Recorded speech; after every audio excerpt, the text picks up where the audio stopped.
y terminar el tema de subdivisión poblacional antes que el mismo termine con nosotros.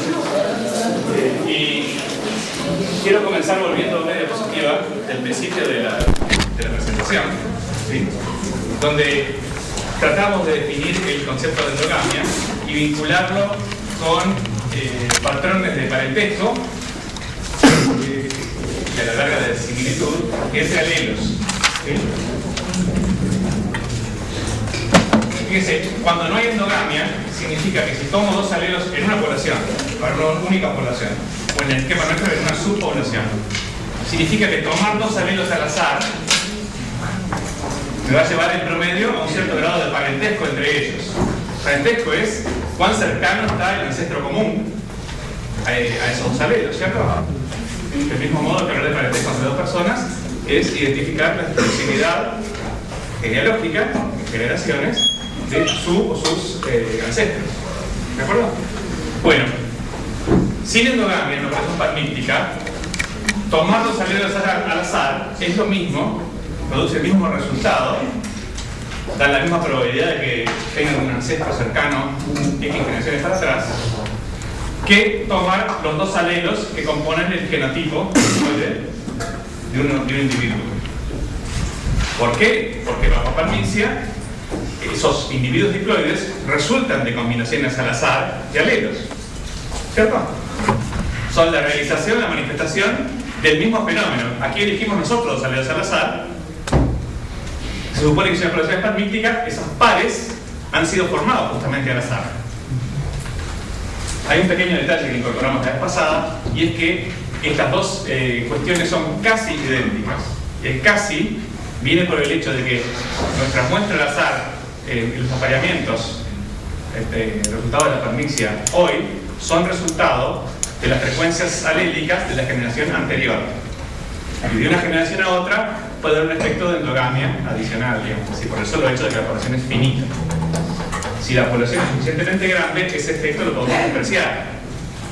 Va a ser pequeño o despreciable en comparación con el resultado del régimen de apareamiento, si es que no es al azar, de los organismos. ¿De acuerdo? Muy bien. Noten que cuanto más distante sea este ancestro, más probable es que dos alelos cualesquiera, tomados al azar, sean distintos. O sea que una o ambas líneas hayan acumulado una mutación en el camino de ese ancestro hasta los alelos actuales. Así que hay una relación directa entre cuán antiguo es el ancestro común a dos alelos y cuán probable es que sean idénticos o distintos en sus características, en su estado. ¿De acuerdo? Muy bien. Entonces, sin endogamia, estas dos cuestiones son idénticas o casi idénticas, digamos, ese detalle. Y cuando hay endogamia, entonces dos alelos, en promedio siempre, ¿no? Dos alelos tomados en los genotipos de individuos tienen mayor probabilidad de estar emparentados, o están emparentados en mayor medida en promedio, el ancestro es más reciente en promedio, que dos alelos tomados al azar. Muy bien. Ahora, este razonamiento se aplica al nivel de las poblaciones y sale de aquí que esa medida de endogamia es número estadístico F y S, y por individuos S por subpoblaciones. Y ahora estamos por aplicarlo a lo aplicamos de hecho en la clase pasada, sobre el final, a las comparaciones entre poblaciones. ¿Qué hacemos? Comparamos la probabilidad de que dos alelos tomados al azar en toda la gran población sean idénticos o distintos versus la probabilidad de que sean idénticos o distintos dos alelos tomados dentro de una subpoblación. En lugar de la unidad ser la población y los individuos, subimos un escalón, las unidades son las subpoblaciones y la población total. El razonamiento es completamente análogo, eso es lo interesante. Lo habíamos mencionado, pero ahora vamos a retomarlo desde ese punto. En esta diapositiva, para los que se quieren revisar luego, está esa misma comparación a nivel de subpoblaciones versus la población total. Espero que te ayude en el repaso de estas cuestiones, que siempre es importante, porque se escurren. ¿Sí? Habíamos dicho que el FST puede ser usado como un descriptor de subdivisión poblacional, mostramos un ejemplo, explicamos por qué era una necesidad matemática, en caso de los alelos, por lo menos que fuera así, que la heterozigosidad local fuera, aunque aún en equilibrio, fuera distinta de la esperada globalmente, promediando las frecuencias alélicas. Y ahora vamos a retomar el siguiente punto. Ahí estamos. Hasta ahora usamos el asterístico FST como un descriptor, una medida empírica del grado de endogamia dentro de las subpoblaciones o el grado de endogamia debido a la subdivisión geográfica. Dijimos, de hecho, que si no hay diferencias geográficas en las frecuencias alélicas, no hay endogamia a ese nivel. El FST tendrá a ser 0.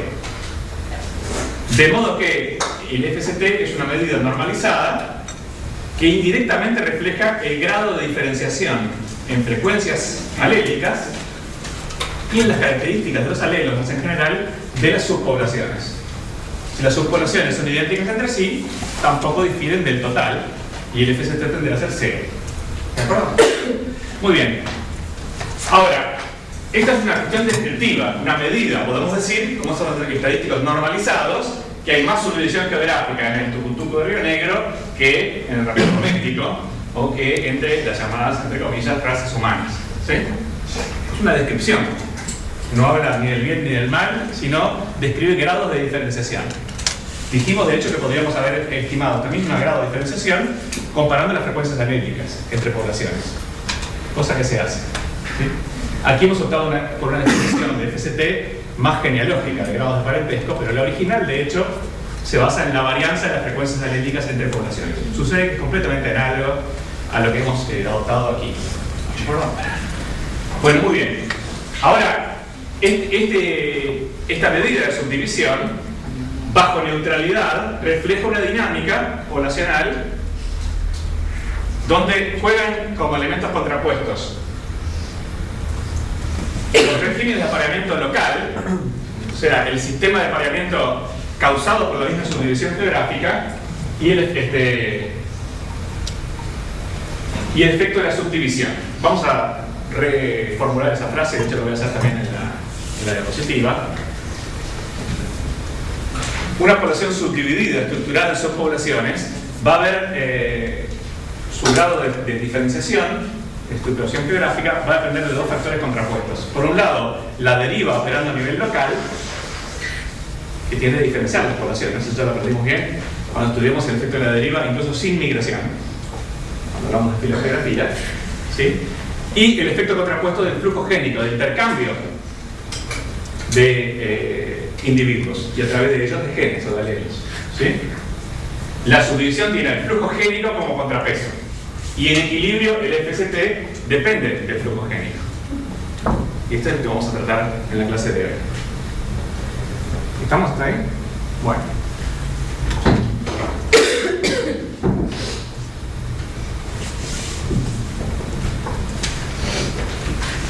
La situación que estamos tomando es lo que se llama un modelo de islas. Es un modelo muy simplificado, pero resulta ser bastante robusto y útil como referencia. No vamos a repasar todos los modelos de estructura poblacional. Imagínense que las poblaciones naturales, estructuradas en el espacio, pueden responder a muchísimos factores y muchísimas formas distintas de estructuración.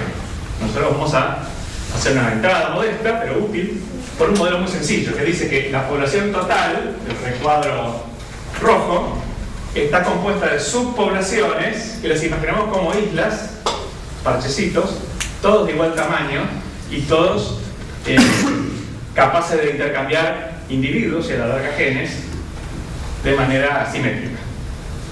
¿Sí? Ese es el esquema más sencillo que podemos imaginar de subdivisión.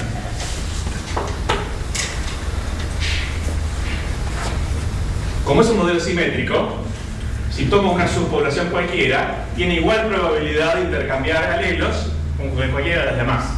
¿De acuerdo? Entonces, desde el punto de vista local, podemos simplificar el problema pensando que tenemos una subpoblación que intercambia migrantes con el resto, con la gran población, con una cierta probabilidad, una cierta tasa. Esa tasa se llama M, la probabilidad de migración por alelo y por generación. En cada generación, un alelo tiene cierta probabilidad de provenir de afuera. ¿Sí? Ahora fíjense, si la población general tiene un tamaño estable y las islas tienen tamaños iguales y estables, la migración aquí es siempre simétrica. Entran tantos alelos como salen, por lo menos en promedio. Si no, empiezan a cambiar los tamaños de las poblaciones. ¿De acuerdo? Así que ponemos celos con una isla cualquiera. Como es un modelo completamente simétrico, esa isla es igual en cuanto a sus probabilidades que cualquiera de las demás. ¿Sí? Así que podemos pensar así: la isla versus el resto.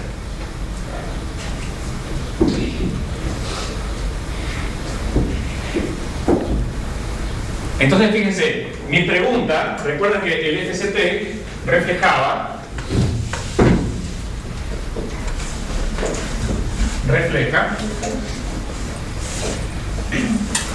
la diferencia, si existe, de parentesco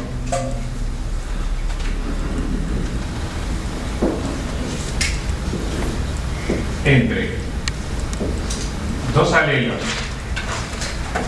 tomados al azar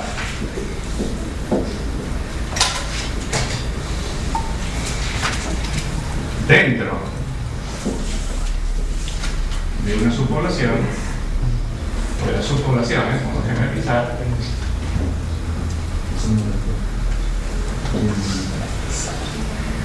la S es esta, y dos alelos tomados al azar de subpoblaciones distintas, o lo que es lo mismo, casi igual a de la población total. Porque es prácticamente lo mismo decir que dos alelos tomados al azar entre poblaciones casi equivale a decir que son dos alelos tomados al azar de la población total. ¿Qué precisamos para que eso sea cierto? Que tomar dos alelos al azar prácticamente resulta en lo mismo que tomarlos entre subpoblaciones. ¿Alguna idea? Bueno, esto es sutil. Si tomar una isla sola es útil si tenemos un sistema simétrico de migración. Pero vamos al esquema anterior, de repente nos va a ayudar. ¿En qué condiciones tomar dos alelos al azar es prácticamente, nos asegura que van a ser dos alelos de poblaciones o islas distintas? Piensen acá que si yo tomo dos alelos al azar en un sistema de islas, ¿qué necesito para que casi asegure que se tengan parte de la mayoría de islas distintas? ¿Que haya? Conexiones, bueno, eso implica la migración. ¿Qué más? Implica muchas, infinitas islas. Muchas islas. De hecho, el modelo normalmente es un modelo de islas infinitas. Ya hemos aprendido a tomarnos con pinzas, tomarnos un solfa, el infinito, no lo tomamos totalmente en serio. Si hay muchas islas y tomo dos alelos cualesquiera, tengo grandes probabilidades que vengan de islas diferentes. Así que esto se acerca a este resultado. ¿Vale? Formalmente, en el límite, cuando el número de islas tiende a infinito, esto es verdad. Si lo quieren ya formalizar matemáticamente. Muy bien. Entonces, mi problema es comparar. Mi problema es comparar estas dos cuestiones, ¿cierto? El grado de parentesco de dos alelos cualesquiera versus el grado de parentesco de dos alelos tomados de una misma subpoblación.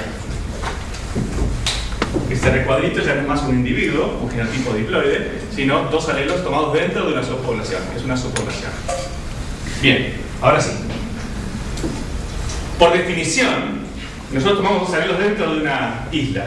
Por definición, la probabilidad de que uno de ellos cualquiera, migre hacia otra subpoblación, en este momento me equivale a decir hacia el resto de la población, es m, la tasa de migración que viene de allí, a medida de nivel de alelos. ¿Sí? ¿Está claro? Muy bien. Quiere decir que una cosa que puede pasar si miro la historia de dos alelos tomados dentro de una subpoblación es que uno de ellos, y uno de ellos cualquiera, provenga de afuera, sea un migrante. Visto hacia el pasado, es como si el alelo emigrara hacia el resto de la población. Del presente hacia el pasado, como si su ancestro estuviera afuera. ¿Sí? Esta flechita busca un ancestro y lo busca en este caso fuera de la subpoblación una probabilidad m.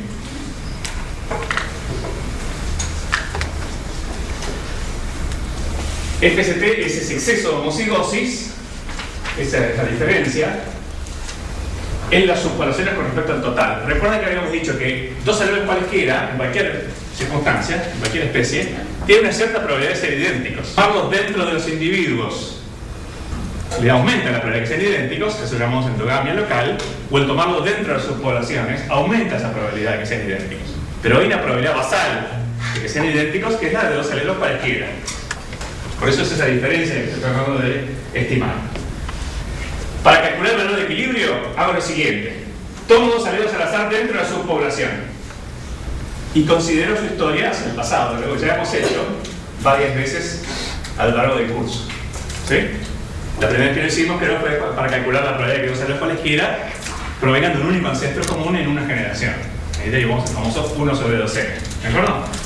Bueno, la probabilidad de coalescencia de que los dos alelos sean descendientes directos de un ancestro único en una generación para atrás es precisamente 1 sobre 2n, siendo n el tamaño de la isla, el número de individuos en la isla, y 2n el número de alelos en la isla. ¿Sí? Ahora, la probabilidad de que migre uno de ellos, uno solo, es m, chica, por definición. Es la tasa o probabilidad de migración. Ahora, como permitimos que cualquiera de los dos puede migrar, la probabilidad de que haya una migración en una generación de un alelo cualquiera es 2n. Y estamos excluyendo varias cosas. Primero, que los dos migren a la vez, ¿sí? O que la migración ocurra simultáneamente con una coalescencia, cosas así. Lo tomamos como elementos excluyentes. Algo que también ya hicimos en la clase anterior. ¿Sí? Así que esto lo hacemos con más confianza. Por convicción, que es la meta, y si no, por acostumbramiento. Por lo menos nos va sonando familiar. ¿Está claro esto? Entonces, la simplificación es que solamente puede pasar uno de estos eventos, migración de un alelo, uno cualquiera, pero uno solo, o coalescencia en una generación. Eso implica que estas probabilidades son bajas, de manera que su combinación simultánea es especial. Las mismas simplificaciones que hemos hecho antes. Bueno, entonces, fíjense. FST es el exceso de homocigosis debido a la estructura poblacional, estima la probabilidad de que ocurra un coalescente antes mirándose en el pasado, que una migración. Si ocurre una migración, ya caigo acá, tengo dos alelos que provienen de poblaciones distintas. ¿Sí? Que es lo mismo, dijimos, o prácticamente lo mismo, de que vengan de islas distintas. ¿De acuerdo? Entonces, mientras no ocurra una migración, la coalescencia va a ser dentro de la población y va a reflejar el tamaño de la isla, la subpoblación. ¿Sí? Cuando ocurre una migración, estoy en este caso, pasan a ser iguales a dos alelos cualesquiera que provienen de dos poblaciones diferentes. ¿De acuerdo? Muy bien. Eso es todo escrito acá en palabras. Ahora tengo dos eventos que considero excluyentes, pasa uno o pasa el otro, y que juntos suman las cosas que me interesa contar. Así que lo que hago es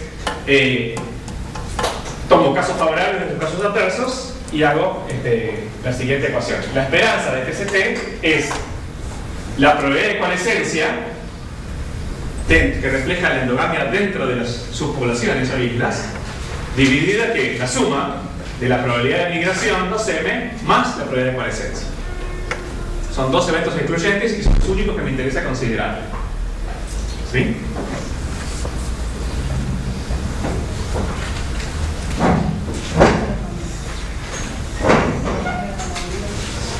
Acá, vamos a mirarlo acá. Tomo dos alelos dentro de una subpoblación. Acá tengo un marcador de nuevo, después lo haremos usarlo. Dentro de la subpoblación. Con todo el lujo de que la subpoblación sea verde como ahí. Y eso está ocurriendo en un marco más amplio, que es de toda la población total. Así que esto es T, el total, y esto de aquí es S. Muy bien. me corro hacia el pasado una generación. Puede pasar que ocurra una coalescencia,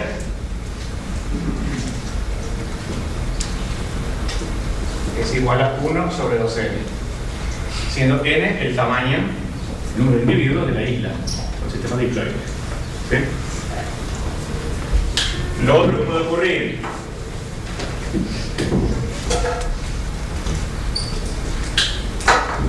es que ocurre una migración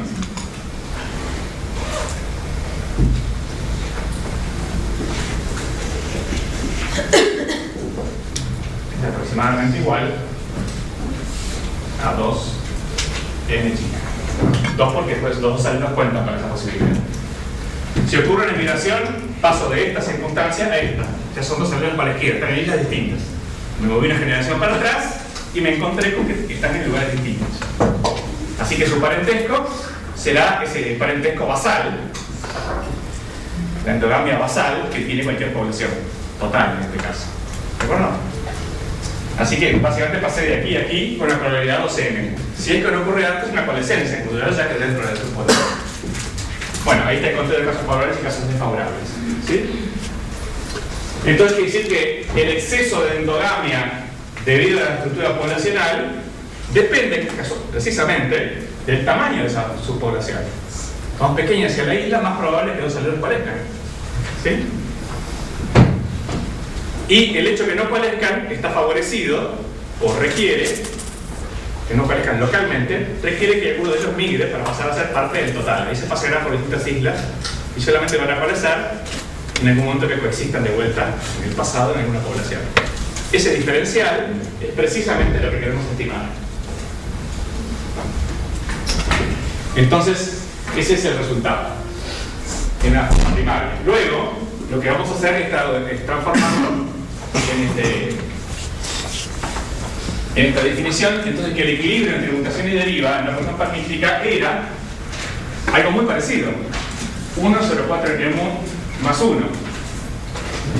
Y ahora vamos a ver que prácticamente la migración en este modelo de islas tiene el mismo efecto que la mutación en el modelo estándar de ecuación paramétrica.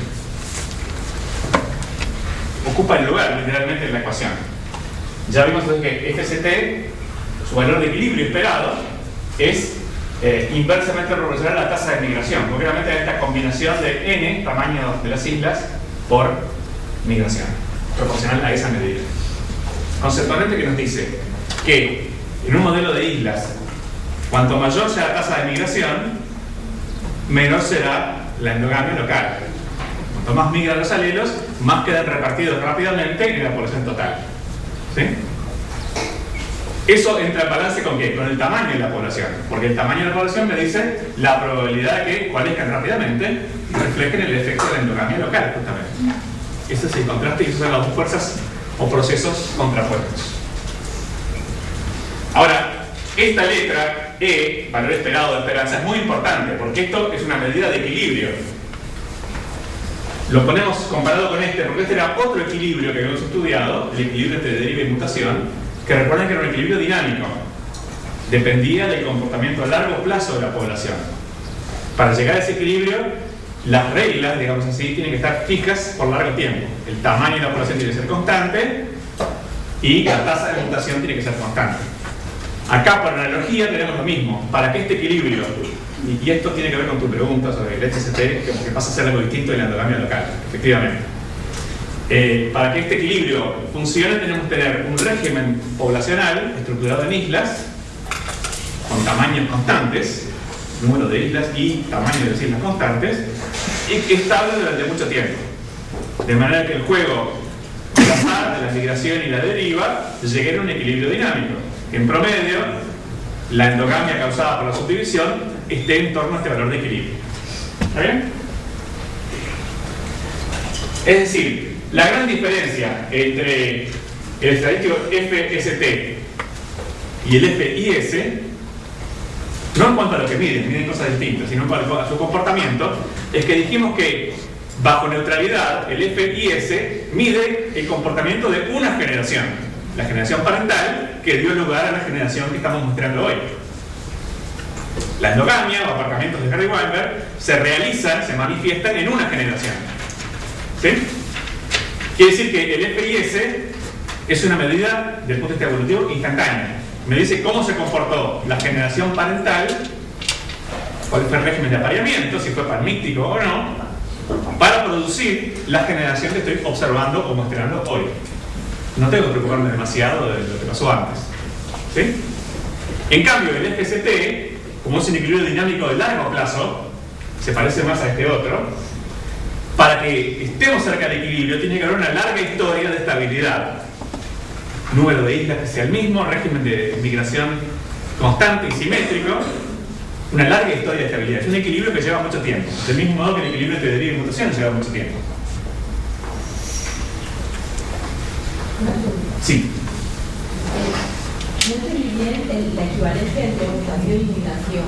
Okay. O sea, cómo se sustituía, porque en realidad en la práctica mutar es, o sea, migrar puede ser más fácil o más probable Sí. que mutar. Claro. O sea, para mutar y acumular mutaciones se precisa mucho tiempo. Sí. Entonces la migración o sea, no sé hasta qué punto son comparables o equivalentes Okay. la mutación a la migración. Perfecto. Buena pregunta. Son comparables, toman la misma forma la ecuación de equilibrio. La gran diferencia es que suponemos que en general la probabilidad de mutación, el valor de mu, es 10 a la menos algo, es la menos 9, por ejemplo. Mientras que la tasa de migración entre islas puede ser muchísimo mayor. Y en ese sentido, este equilibrio es lento, es histórico, no es instantáneo como el FIS, pero seguramente es más rápido que ocurre, o sea, se llega a ese equilibrio más rápidamente, pero siempre es una escala evolutiva. ¿De acuerdo? Bien. Ahí está enfatizado el tema que es un valor de equilibrio, no es un valor automático ni instantáneo, ni mucho menos. Ahora fíjense, si yo tomo esta ecuación y hago la correspondencia entre valores esperados de NN, ¿sí? NM es el número absoluto de migrantes, porque N es el número de individuos y M la tasa de migración. ¿Sí? Si tomo la correspondencia según esta ecuación de equilibrio entre NM y FST, FST siempre es positivo, conceptualmente, va de 0 a 1, NM va de 0 a N, de hecho, todos los individuos migran, que sería la locura, todos realmente migran. Bueno, puede ser un valor muy grande, y esta es la forma de la ecuación. Este esquemita está tomado del trabajo clásico de Seward-Wright, y él marca primero por conveniencia unos puntos de referencia, una referencia general práctica. Obviamente, cortar en segmentos una escala continua es un poquito arbitrario, pero es una ayuda siempre y cuando lo tomemos como un corte mágico, ¿de acuerdo? Entonces lo que él dice es esto, que si el FST es menos de 5%, considera que hay muy poca divergencia entre las subpoblaciones. Entre 5 y 15 lo considera moderada, entre 15 y 25 lo considera alta, y más allá de 25 lo considera una gran divergencia. Recuerden que habíamos visto un número, valor descriptivo mayor que 0.25, que era en el tucutuco de negro, era como 0.45 o algo así, ¿no? Bueno, es una divergencia muy alta entre subpoblaciones. Recuerden que esto tiene sentido dentro de una especie, o sea que para ser dentro de una especie es una diferencia muy marcada. Otro punto de referencia, siempre y cuando de vuelta no tomemos como un punto de quiebre mágico, es una diferencia en escala continua, es que un FST de un 20% corresponde en equilibrio a un número, un intercambio migrante de un individuo por generación. Y ahora viene una parte sorprendente. Eso depende de si es un individuo por generación con un número constante, o sea, pues depende del tamaño. Bien, la parte sorprendente, la comunidad pregunta bueno, si eso vale para determinar el tamaño de la población. Curiosamente, esta referencia es independiente del tamaño de las poblaciones. Y eso es totalmente contrario de la intuición, pero vamos a tratar de explicar por qué. Fíjense, o sea que si las subpoblaciones en un sistema de islas intercambian un migrante por generación, llegarán a un valor de equilibrio de divergencia en FST del 20%.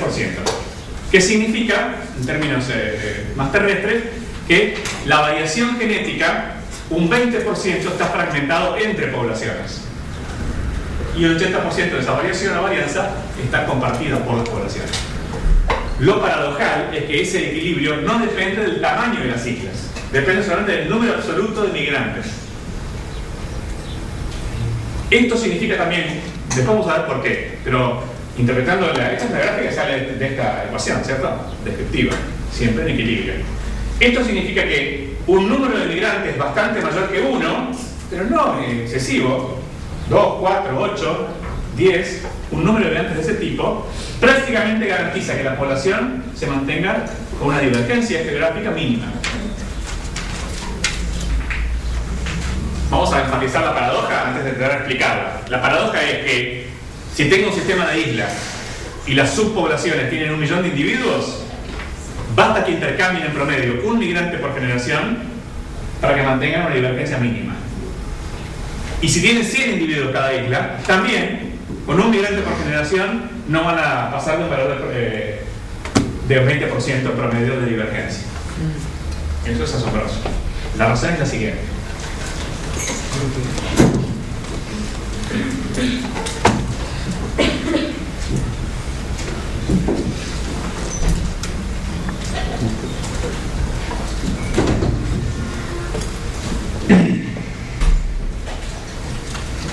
Volviendo a la gráfica, si la miramos de vuelta, tenemos que cuando el flujo génico, medido el número de migrantes, es mucho mayor que 1, predomina, es mucho menor que 1, predomina la deriva genética local. Presentes locales que migraciones, proporcionalmente, ¿sí? Cuando n es mucho mayor que 1, pero mucho mayor puede querer decir 10, no 100.000. Predomina el flujo génico y se mantiene homogéneo, bastante homogénea las poblaciones. ¿Sí? Esto significa que unos pocos migrantes por generación de intercambio en promedio alcanzan para impedir o limitar fuertemente la deriva genética, la divergencia por deriva, para ser más preciso. La deriva sigue actuando, pero no logra diferenciar las poblaciones porque el flujo génico la mantiene acotada en sus efectos locales. Y esto es independiente, sorprendentemente, del tamaño poblacional. Vamos a mirar por qué en un segundo. Ahora sí. Lo que estamos diciendo, lo que nos dice la gráfica o la ecuación en general es esto: que si yo tengo una isla de n igual a 1 millón y la tasa de migración es simétrica, ¿no? Es igual a 1, de ese millón hay una especie de sorteo por generación. A uno le toca salir y dejarle el lugar al suplente que viene de otra isla, ¿sí? En promedio, no hace falta que sea así de determinista. Pero en estas circunstancias, el valor esperado de FST es igual a 0.2, hay un 20% de divergencia genética entre sus poblaciones, en equilibrio. Y curiosamente, si n es igual a 100, el intercambio genético en promedio es de un individuo por generación, el valor esperado de FST también es igual a 0.2. Raro, ¿no? O sea, NM. Un migrante por generación en islas de tamaño 100 llevan a un 20% de divergencia. Curiosamente, un migrante por generación en islas de tamaño 1 millón, o cualquier otro de hecho, lleva un 20% de divergencia. Esto lo estoy afirmando sin explicarlo por ahora, para marcar la sorpresa, digamos. Ahora vamos a ver por qué. Obviamente, el sentido común no nos engaña cuando nos dice que el impacto de un migrante intercambiado por generación en una isla pequeña tiene que ser mucho mayor que el efecto de homogeneización que produce en los alelos y sus frecuencias que el mismo migrante en una isla de 1 millón. O sea, el efecto inmediato de la migración acá tiene que ser mucho más alto que acá. Eso es correcto, no es que la intuición acá nos esté engañando.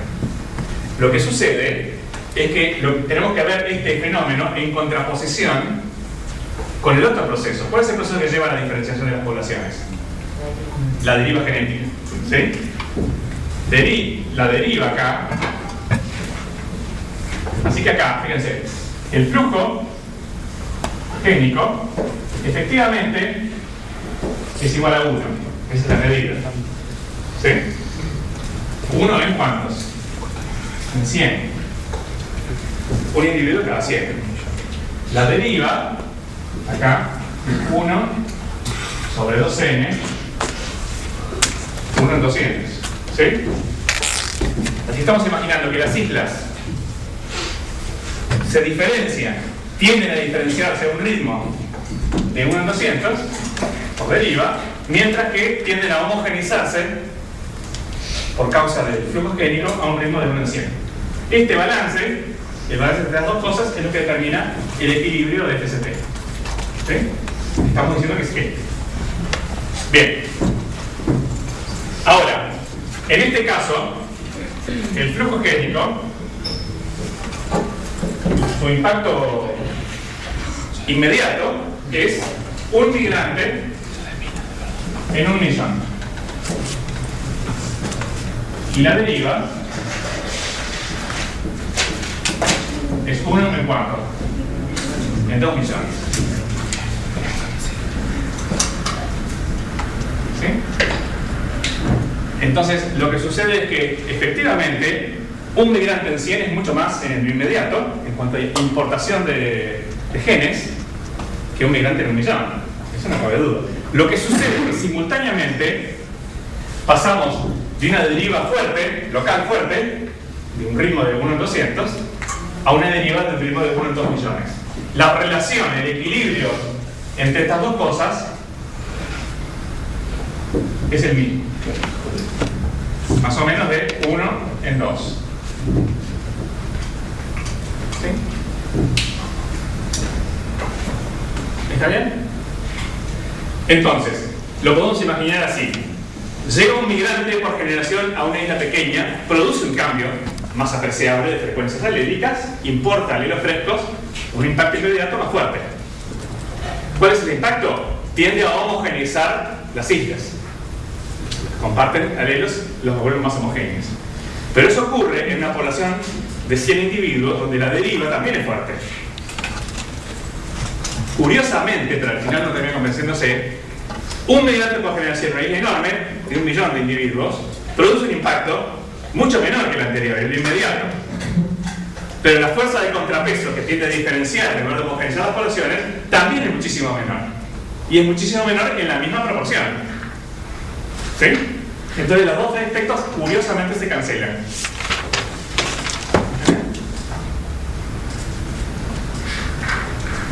Ahora, esto es un fenómeno de equilibrio dinámico. Si tengo dos poblaciones que divergen en un 80%, tiene FST de 80%. No es cierto que por el hecho de intercambio de un migrante en la generación próxima van a quedar en un FST de 20%.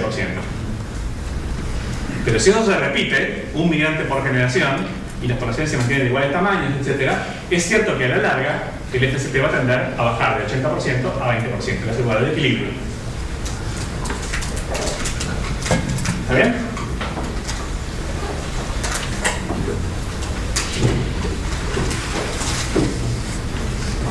Bueno, esto de convencerse es volverlo a hacer. Poner otro ejemplo y darse cuenta que, si bien es correcto que el flujo génico inmediato es mayor cuanto más pequeña sea la población de arribo de los alelos nuevos, también es cierto que cuanto más pequeña sea la población, más grande será el efecto diferenciador de la deriva. Y será tanto más grande como más pequeña sea la isla, en la misma proporción. Ahora, si FST está en equilibrio, cosa que es discutible, podemos calcular la tasa de intercambio de migrantes, NM, a partir de FST, despejándolo de la ecuación. ¿Okay? Hacer eso me da estos valores. Según usando FST para calcular NM, en los ejemplos que acabamos de usar, me produce estos resultados. Por supuesto que lo primero que hay que observar es que hay una relación inversa, no lineal, pero inversa, entre NM y FST. Si tengo una medida de 8,8% de FST entre trazas, eso me da un valor relativamente alto de migración. Si me voy al otro extremo, tengo un 45%, eso me da un promedio de intercambio de migrantes muy bajo por generación. Esa es la relación. ¿Está bien?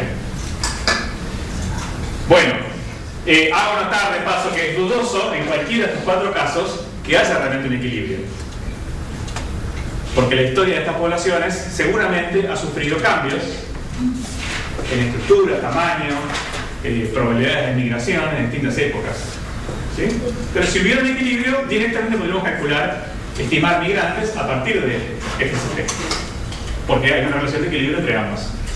¿Sí? Por ejemplo, gracias a todo el ser humano, es probable que esas poblaciones provengan de una historia de expansión geográfica, posiblemente desde África, hacen un número de generaciones relativamente bajo, de modo que pueden estar bastante menos diferenciadas por esa evidencia histórica común de lo que lo estarían si estuvieran en equilibrio de comunicación. Concretamente, remontándose a la época precolombina, ¿sí? Es posible que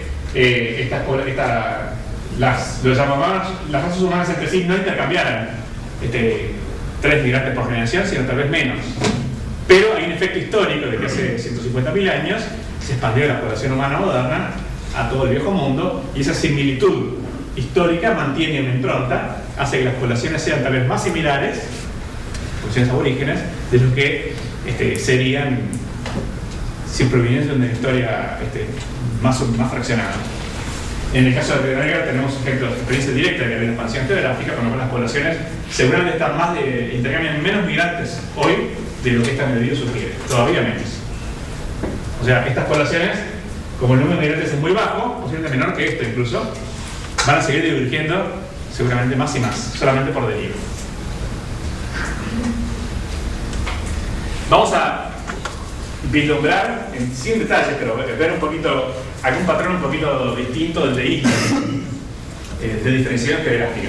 Uno bien sencillo en su idea general, no vamos a formular los detalles, se llama patrón de aislamiento por distancia. Entonces, imaginen una colección de poblaciones ordenadas en el espacio, y es lógico pensar que si la tasa de migración es relativamente baja, los intercambios serán sobre todo entre poblaciones vecinas. Hay un modelo muy semejante en sus resultados principales que se llama modelo de piedras de paso.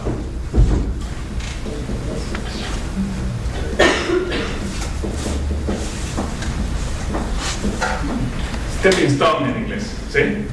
Que dice que en lugar de las islas están ordenadas al azar e intercambian todos simétricamente migrantes, tenemos una colección ordenada y las migraciones son sobre todo de una isla a sus vecinas. Por eso que una puede servir de piedra de paso para otra y para otra y para otra. ¿Sí? Hay un orden geográfico un poquito más realista que el del modelo de islas. ¿De acuerdo? Muy bien. En ese caso, lo que esperamos es lo siguiente, que si comparamos 2 poblaciones muy cercanas geográficamente, adyacentes, tengan una tasa de intercambio de inmigrantes mayor que si tomamos poblaciones más lejanas. ¿Sí?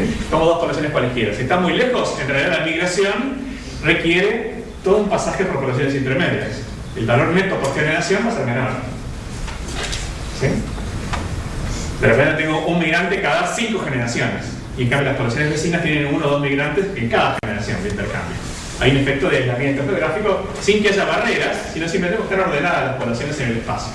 En una dimensión o en 2 dimensiones. ¿Sí? Bueno, entonces, si comparo poblaciones muy cercanas, intercambian muchos migrantes. Si comparo poblaciones muy lejanas, intercambian pocos migrantes. Eso genera un patrón de tipo aislamiento por distancia. Cuanto más distantes en las poblaciones, más disímiles van a ser. Mayor va a ser su FCT pareado, como de pares de poblaciones. Menor va a ser mi medida genética de flujo génico. O unicológica, si la pudiera hacer. Bueno, muy bien. En cambio, si una población, por más que esté ordenada geográficamente, proviene de una historia de colonización muy fuerte y muy reciente, todas las poblaciones son prácticamente idénticas, porque no ha habido tiempo de llegar a un equilibrio. Imagínense un ejemplo. Se derriten los hielos en Canadá y quedan millones de kilómetros cuadrados disponibles. Una población que estaba al sur de esas masas glaciares puede colonizar rápidamente todo ese territorio. Imaginemos un caso en el cual, después de esa colonización, las poblaciones se estabilizan, intercambian unos pocos migrantes, pero sobre todo en poblaciones adyacentes. O sea, tienen un comportamiento semejante al de aislamiento por distancia. Ahora, ¿qué sucede? como proceden muy recientemente, hace 15.000 años por decir algo, de una colonización, siguen siendo todas muy similares. Son similares entre sí porque son similares a la población ancestral. Yo mido el flujo génico por método genético, su FST, voy a tener un valor mucho más alto que el número de migrantes reales que hoy están moviéndose de una población a otra. Eso se considera distintas poblaciones. Distintas subpoblaciones, sí. Son como islas. Son como islas, sí. Hay modelos continuos también, donde en lugar de tener localidades fijas, tenemos un continuo y la migración se produce en una escala continua. Acá es como en escalones, ¿no? Pero termina con resultados muy semejantes. ¿Sí? Bueno, entonces, yo mido la distancia geográfica y estimo el número de migrantes y me queda una especie de nube horizontal. Todas las subpoblaciones están muy poco diferenciadas, aparentan intercambiar muchísimos individuos y el mismo número, independientemente de la distancia. Ahora, si esta distancia es grande para la biología de la especie, de repente lo que pasa es que esta similitud general se debe a que no hay un equilibrio todavía entre deriva local y flujo génico. El FST es muy bajo y es casi igual entre pares de poblaciones sin importar la distancia, porque refleja una gran similitud de origen histórico. Sí. Estamos imaginando el escenario así. Vamos a hacer un dibujito.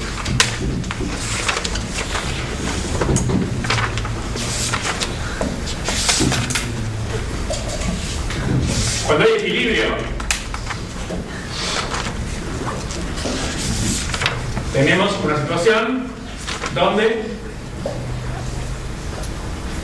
hay una cierta probabilidad de migración,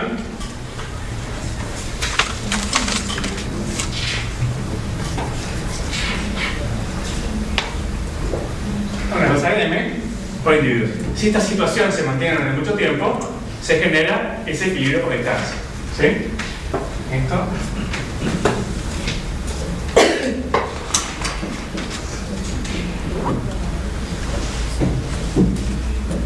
Entonces ahí tenemos que FST real, ¿sí?, es muy parecido a su valor esperado, o sea, está cerca del equilibrio, ¿sí? Y también, por lo tanto, ¿no?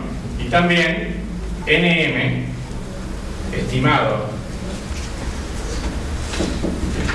a partir de FST refleja la migración real, ¿sí? La dinámica migratoria actual. No es muy raro, es que estoy diciendo que todo se mantiene igual durante un montón de tiempo, mis medidas van a estar en equilibrio y van a reflejar ese movimiento como ha sido históricamente. ¿Sí? Ahora,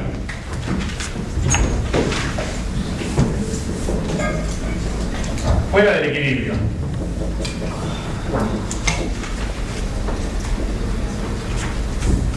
Por ejemplo, tengo una historia que es así.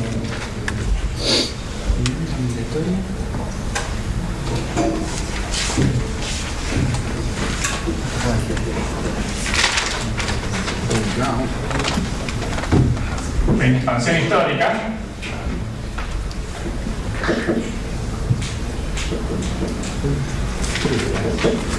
¿sí? Y luego sí las poblaciones empiezan a intercambiar, ¿sí? Se repite lo del flujo génico, pero esto es muy reciente, ¿sí?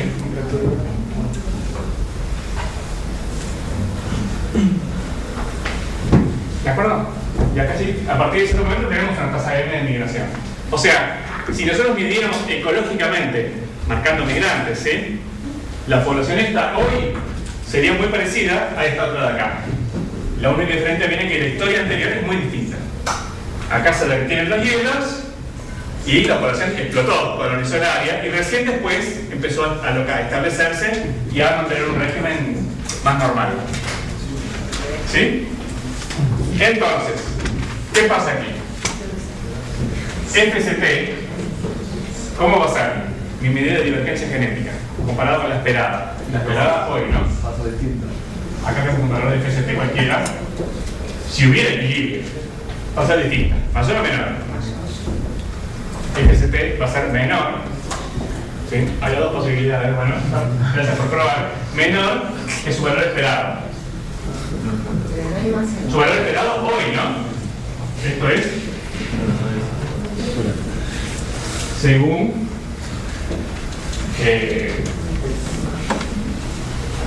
NM actual o N actual.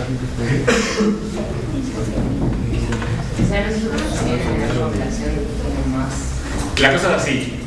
Vamos a imaginar un caso que es muy extremo, que es el siguiente. Hace 2 generaciones se colonizó una región abruptamente a partir de una fuente restringida. Y luego se estableció un régimen de aislamiento por distancia. ¿Qué quiere decir eso? Que los individuos migran hacia poblaciones adyacentes y los intercambios de alimentos ocurren con una probabilidad m chica. O el número de individuos es nm, no importa. Ahora, esos migrantes, puede ser muy poquitos por generación, van a llegar a la población en equilibrio, de manera que el valor esperado de FST sea función de nm. Pero eso no pasa de ayer para hoy, en una generación. Entonces yo mido hoy FST y todas estas poblaciones son prácticamente idénticas. ¿Por qué? Porque son idénticas a su ancestro. Si son muy parecidas, la subdivisión es mínima, es casi como si no existiera. ¿Sí? Yo comparo 2 poblaciones, vamos a decir, justo al sur y justo al norte de la masa, del límite de la masa glaciar. Norte de Estados Unidos y el sur de Canadá. Y tengo un FST de 0,01. Después comparo 2 poblaciones, una en el sur de Canadá y la otra en el norte de Alaska, y tengo un FST de 0,01. Obviamente hoy, si son ratones por ejemplo, la migración debe ser mucho mayor entre poblaciones cercanas y poblaciones lejanas. Pero el FST todavía está contaminado, si ustedes quieren, por este efecto histórico. El FST va a ser prácticamente 0, sin importar la distancia. Y si yo mido NM a partir de FST, voy a encontrar valores sobreestimados. ¿Sobreestimados con respecto a qué? Al flujo génico actual, que puede ser muy bajo. ¿Sí? ¿Qué dice abajo según? Así que, según la migración M chica actual. ¿Sí? Y NM estimado a partir de FST va a ser mucho mayor que la dinámica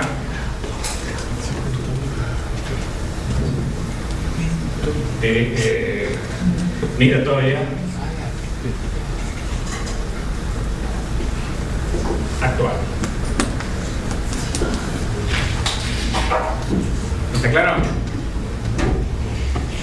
Entonces, si hay equilibrio de tipo de aislamiento por distancia, esperábamos la relación inversa entre medidas genéticas de flujo génico y medidas de distancia geográfica. O lo que es lo mismo, esperamos una relación directa entre medidas genéticas de subdivisión y la distancia en la que tomamos las muestras. Más distantes, más distintas serán. Pero cuando no hay equilibrio, todo eso se borra o se modifica. Podemos tener un flujo génico mayor que el que realmente ocurre hoy, por esa impronta histórica de expansión, y que todas las poblaciones son más o menos equidistantes genéticamente. 2 poblaciones vecinas tienen la misma subdivisión genética, muy baja, al igual que 2 poblaciones muy lejanas. No porque hoy intercambien la misma cantidad de migrantes, sino porque estamos fuera del equilibrio. Estamos todavía bajo la impronta de este efecto histórico. En otras palabras, el equilibrio lleva tiempo, ocurre al ritmo de n y de m, y no es instantáneo. Si una población tiene una historia muy distinta de este modelo estable, va a tener valores alterados. Pero noten que este patrón lo puedo observar, puedo graficar NM estimado genéticamente de segmentación geográfica, por eso tengo este patrón hoy. Ya me dice algo sobre la historia de las poblaciones. Vamos a ver un ejemplo. 2 especies que fueron muestreadas básicamente en una misma distribución. Esta es el sur de la provincia de Buenos Aires, acá está Bahía Blanca, Mar del Plata por acá, ¿sí? Y esto es una zona costera donde se encuentran dos especies que viven prácticamente lado a lado. Son tucutucus, pero hay una especie más costera, más de dunas, y otra un poquito más interior. Un poquito quiere decir que 20 metros, no tiene por qué ser una especie enorme. Bueno, sabemos que estos sistemas de dunas costeras han sido afectados por los cambios en los niveles del mar. Y de hecho las dunas actuales no tienen más de 6.000 años. Mientras que un poquito más para adentro, no nos sienta mucho, estamos en una zona costera más libre, menos sometida a esos efectos de cambios de nivel del mar que no fueron más de, en los últimos años, de más de 8 metros o algo así, ¿no? De desnivel. Por lo tanto, la misma biología, son especies subterráneas que viven bajo tierra, que son más localizadas, migran menos, etc. Hay otras diferencias. La costera, esta de las dunas, es mucho más grande en tamaño y tiene más capacidad de dispersión que la otra. Bueno, en el centro acá hay una medida igual que la de la gráfica. NM está medido en el vertical, en escala logarítmica, se explica los horarios negativos y todo eso, ¿sí? Y la distancia gráfica está medida linealmente en la escalografía. La especie más interior, o menos costera, tiene un patrón típico, en los puntos negros, de aislamiento por distancia. Cuanto más cerca de las poblaciones, más parecidos son, su FST pareado es pequeño, NM estimado es mayor, y cuanto más distantes, mayor es la divergencia, mayor es el FST y menor es el valor estimado de NM a partir del FST. Todo eso va junto. Así que tenemos esa relación inversa esperada, que es un patrón típico de aislamiento por distancia. Obviamente estos puntos no están en una línea recta porque hay un poco de ruido, de muestreo, histórico, pero reflejan ese patrón general. Reflejan lo que uno esperaría, que cuanto más distantes sean las poblaciones, menos migrantes intercambian y más divergentes serán. ¿Sí?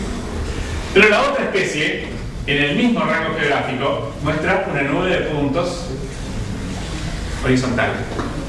Y una cosa interesante es que los valores de NM son en general más altos que los correspondientes de la otra especie, y además en la zona de poblaciones adyacentes son muy parecidos. Es decir, dos poblaciones muy distantes de esta especie, vamos a decir entre Necochea y Monte Hermoso, dos poblaciones muy distantes, son tan parecidas genéticamente entre sí como dos poblaciones muy cercanas. Es improbable que hoy haya un intercambio fluido de migrantes desde Monte Hermoso hasta Necochea. Lo que está reflejado allí es que es posible que esta población se haya expandido recientemente y por lo tanto todas las poblaciones son muy parecidas entre sí. No ha habido tiempo para llegar al equilibrio. La suposición es que si dejamos correr el tiempo y el sistema llega a un equilibrio, se mantiene el mismo régimen, digamos, de migración, a la larga esta nube horizontal se va a ir transformando en una curva como la otra. Pero bueno, los encontramos en el momento que los encontramos. Así que, bueno, en algún sentido, al igual que pasó cuando vimos polifilia versus monofilia recíproca en el pelo geográfico, pueden ser dos etapas del mismo proceso. Acá tenemos una colonización, hace que todas las poblaciones sean muy parecidas, y estamos fuera del equilibrio. Pero si dejáramos correr el tiempo, es posible que se vayan diferenciando más y más las poblaciones, y en particular, que aquellas que están cercanas siguen siendo semejantes y las que están más lejanas estén más diferenciadas, reflejando con más tiempo el equilibrio actual, el régimen actual de intercambio de migrantes. Así que estar fuera del equilibrio significa que la medida genética de NM no se puede leer directamente, así ingenuamente, pero no es que no se pueda hacer nada. Se puede estudiar el fenómeno para ver si hay un efecto histórico o no. ¿De acuerdo? En las poblaciones humanas, por ejemplo, la migración histórica fuerte desde África hacia el resto del mundo, hace relativamente poco tiempo, seguramente mantiene las poblaciones más similares para genes neutrales de lo que podrían serlo según el régimen migratorio precolombino, histórico, ancestral. Pero bueno, la impronta de la historia está allí y se puede estudiar, por ejemplo, graficando divergencia genética y distancia geográfica. Bueno, vamos a dar a resumir esta larga, pero ya lo veremos, útil discusión sobre estructura geográfica. ¿Sí? Dentro de las subpoblaciones, dijimos que los estadísticos F, el estadístico relevante, el FIS, refleja el régimen de apareamiento, si es panmíctico o si es más endogámico o exogámico. ¿sí?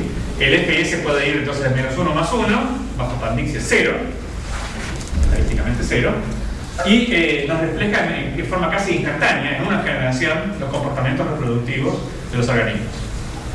Digamos que el FIS tiene una interpretación lineal, simple,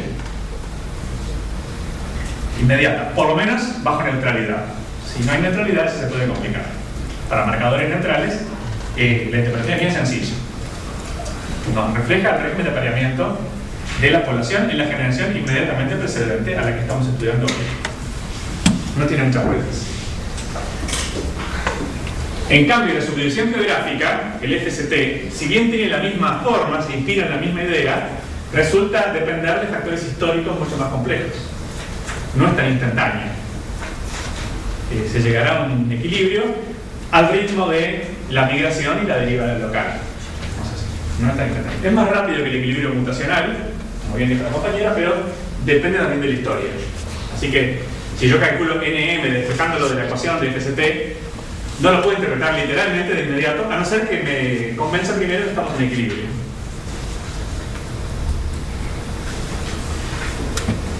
Estos estadísticos miden la endogamia a distintos niveles jerárquicos en las poblaciones, se puede aplicar a distintos regímenes y muchas veces aparecen regímenes intermedios. Nosotros vimos el nivel del individuo en las subpoblaciones, con el FIS, y el de subpoblaciones con el total, el FST. Uno podría hacer una estructura jerárquica más compleja, es decir, bueno, tengo individuos en subpoblaciones, pero las subpoblaciones están agrupadas en regiones, continentes por ejemplo, que a su vez se agrupan con la población total. Introduzco un nivel intermedio de la región al continente. Si la biología de la especie lo necesita, lo puedo hacer, y el propio Sword tiene para nuestro uso un F sub algo,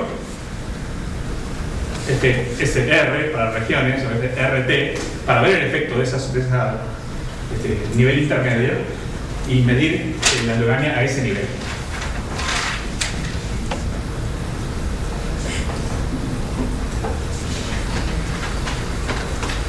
Estamos hablando que a largo plazo el FST refleja dos fenómenos contrapuestos: la pérdida de variación o endogamia local y la incorporación de variación por causa del flujo génico, hasta llegar a un equilibrio, que es ese equilibrio dinámico. En equilibrio, FST permite estimar NM, unos métodos indirectos genéticos para estimar el flujo génico. Por supuesto, en equilibrio es un requisito muy fuerte, muy significativo.